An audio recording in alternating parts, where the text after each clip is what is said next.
Hello friends, welcome back to Harsaki jewels. చాలామంది silver jewellery అడుగుతున్నారు. Silver earrings కానివ్వండి, silver choker type lockets కానివ్వండి, హారం కానివ్వండి. సో ఈ రోజు నుంచి మనం సిల్వర్ వీడియో కూడా స్టార్ట్ చేస్తున్నాం. ముందుగా నేను ఇయర్ రింగ్స్తో స్టార్ట్ చేస్తున్నాను. ఫస్ట్ ఇయర్ రింగ్ వచ్చేసి మనకి రూబీ కాంబినేషన్తో వచ్చింది, విక్టోరియన్ కలెక్షన్. మీరు చూస్తే పక్కకి ఎలిఫెంట్ మోటివ్స్ ఉన్నాయి అండ్ మన రైస్ పర్ల్స్ హ్యాంగ్ చేసి ఉన్నాయండి. ఇది వచ్చేసి అప్రాక్సిమేట్లీ 11.6 గ్రామ్స్ ఉందండి. నెక్స్ట్ ప్రోడక్ట్ వచ్చేసి మన దగ్గర కృష్ణుడు ఇయర్ రింగ్.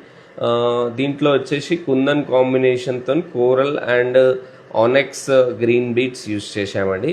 ఇది అప్రాక్సిమేట్లీ వెయిట్ వచ్చేసి 16 గ్రామ్స్ ఉందండి. వచ్చేసి Victorian collection with kundan stone అండి. ఇది చాలా గ్రాండ్ సెటిల్డ్ పీస్ అండి. ఇది సింపుల్గా ఇయర్ రింగ్స్ వేసుకున్న చాలా బాగుంటుంది. Emerald with kundan combination, 925 silver, 16.2 grams అండి ఇది. ఇంకోటి వచ్చేసి మనకి ఇది పికాక్ డిజైన్ వస్తుందండి. మధ్యలో లాకెట్కి పైన పికాక్ డిజైన్ వస్తుంది, kundan stone setting and strawberry and pearls setting చేసింది. ఇది వచ్చేసి అప్రాక్సిమేట్లీ 11.5 గ్రామ్స్ వస్తుందండి.